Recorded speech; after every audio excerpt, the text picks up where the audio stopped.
Alright, bonus video time. You guys remember the awesome Genesis soundtrack for this game?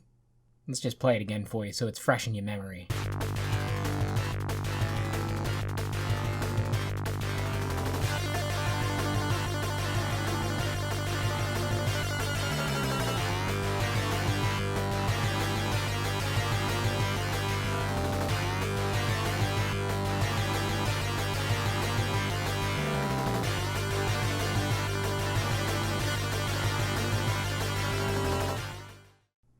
Alright, well now it's time to compare that to the Super Nintendo version.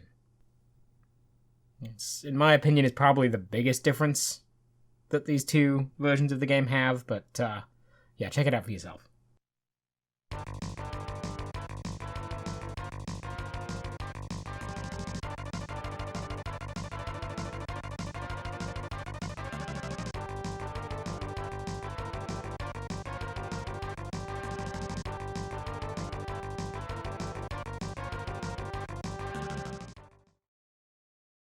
Yeah, it's really not good. Let's take a look at how the rest of the game compares. This is the intro cutscene. So immediately, different scene, and you can see that Kill Baba has been renamed to Moo Baba. I guess Nintendo were worried that the syllable kill would offend people, along with the inherent violence of lowering someone into a vat of acid, but pointing a gun at someone is fine.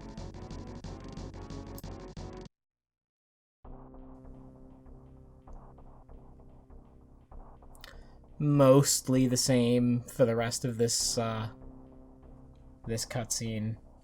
The differences are really minor at this point, like slight sound differences, probably the result of the actual sound chips being different.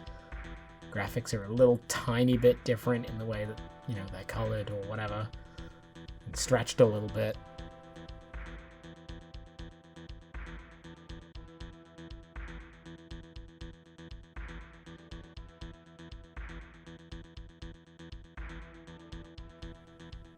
Here we see another change. Muammar does not get slapped in this version. Just the threat of rats. No slap. Alright, main menu. Pretty much the same. Some color differences. You don't see the little missile flying around the outside of the screen. The password system works the same, except it's a little different on the Super Nintendo. The Super Nintendo has, like, numbers as well as letters, whereas the Genesis version just had A through Z. Still works exactly the same, though. The passwords function essentially identically as like, the Genesis version, how it rounds your score down to the nearest 1,000. I was hoping that with the addition of numbers, maybe things would be a little different. Maybe the password system would actually be a little more complicated, but oh well. Biggest differences you might notice right off the bat: Super Nintendo, the helicopter's shadow is a lot more prominent. The Genesis version had like a dithered shadow effect, and of course the sound effects are way different too. I'll try to shut the fuck up and let you actually listen.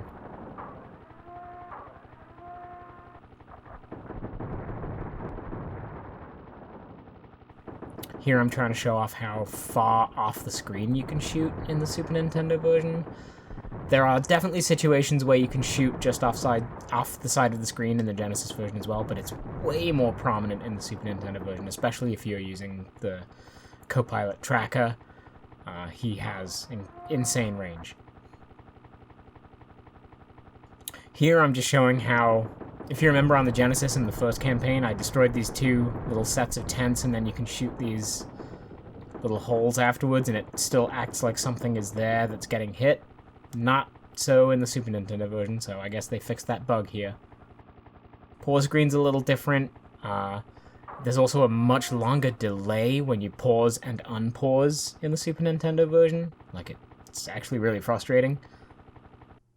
It's very, very quick and snappy in the Genesis version. More bad music. I mean, I guess it's fine. It's not horrendous, but going from really obviously badass in the Genesis to sort of synthesize trumpets in this. Yeah, it's not a good look.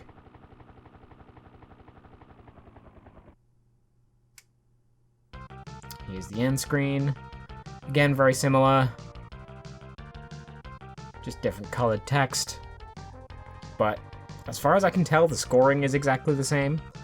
You get the same amount of points for stuff.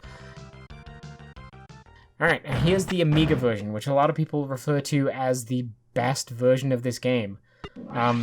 Biggest difference right off the bat, obviously there's a menu where you can do all this extra stuff. It's not really much of a big deal, just has, you know, more of a PC-style menu with an actual mouse. And yeah, the main actual gameplay difference that I can tell is that they just added a ton of co-pilots. Sorry this footage isn't great. I don't have an Amiga, so I just had to try to briefly emulate this, and it doesn't run particularly great. I would have needed to spend some more time tweaking the settings to get it to run a little smoother than it does. So the gameplay's a little sluggish. But anyway, yeah, I'm just clicking through all of the co-pilots here to let you get a look at them. They're all completely different and new. I did not spend any time with this version of the game, so I can't really tell you how big of a difference these guys make compared to each other or compared to the original. I just figured I'd show it off so you can check them out.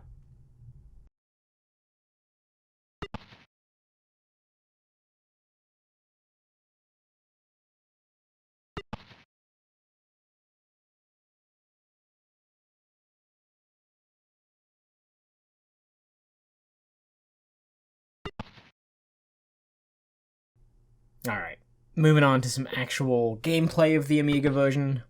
Here's the pause screen. It's a little more cluttered, in my opinion. They crammed everything into one little spot. I'm just cutting into the action here. So yeah, it's running a little slow. I don't think that's the game. I think that's just the way I had it set up on, you know, the emulation or whatever. The sound is fine. Biggest difference that I could tell is that rather than having each of the types of missiles and guns on their own dedicated button so you can fire them all independently or at the same time, this version of the game makes you press a button to choose what weapon you have active, and you can only fire one at a time, which is a massive downgrade. And yes, obviously it's added some extra sound effects as well, like you can hear people's voices. People tell you, like, over here, help, and they yell if you shoot them, stuff like that. I really hate the explosion effects. They just look like a horrible, bad, cartoony graphic that's been pasted on top of the game. I think it looks gross. It doesn't really fit. But apparently people think this is the best version of the game. I don't get that at all. But yeah, so that's the Amiga version. I'm not particularly impressed. Anyway, I figured I'd show you a couple of my outtakes from some runs that I was recording. Where this was level 2, I believe. This is campaign 2. And yeah, the game just crashed right there. You can see my marker on the map is not spinning. The sound is playing, but the game is just done. And here again, same mission, different point. Trying again, and crash. Yeah, my Genesis just really doesn't like this level, I guess, because this happened a few times. So this is an example of... You remember at the beginning of the level, there was a... I was trying to take out this AA gun right away. That's why I was doing it right at the start of the mission, because it's so easy to just accidentally destroy those tents and kill the civilians there. And get a big old L for that. Here it is again. I'm trying from a different angle. I'll come from the top this time, and nope. Tracker just decides he's gonna kill the civvies. Fuck that guy. Alright, now I'm gonna show off the animations and what happens when you die. So that's what happens when you run out of fuel. You just crash to the ground and fall apart. And then you immediately respawn. In this instance with full fuel, I believe there are also times when if you run out of fuel and crash, you only respawn with 20, but I don't know what the deal is with the difference there. Here's another example of what happens when you die on top of stuff. So if you get destroyed right on top of an enemy, or a building, or fuel, or ammo, or armor, or an extra life, or a civilian, you blow it up when you land on it, which can be good or can be really bad. And that's the game over screen, which is very tragic. But I've always thought the Apache looks like it's got a smiling face, so it was always kind of jarring seeing it smiling while its pilot and co-pilot is dead on the floor. Here's what happens when you fail a mission and you get asked to return to the frigate.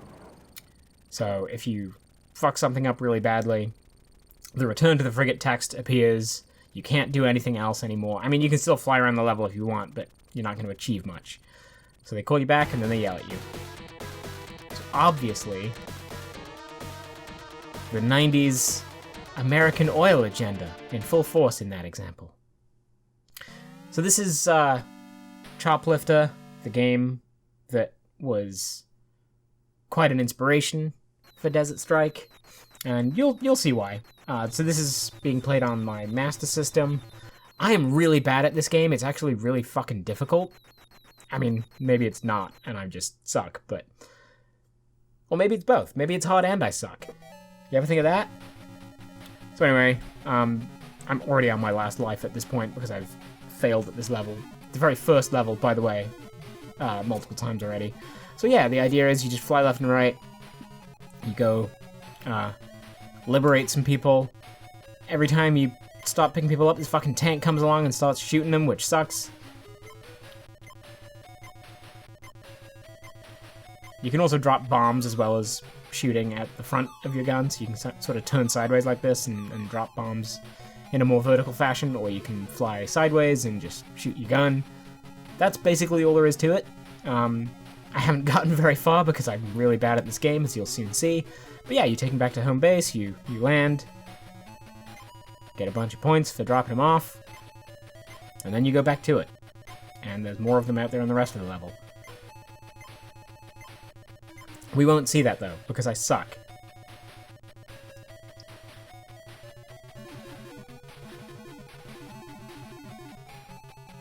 Hey, at least I actually shot something. That's an improvement.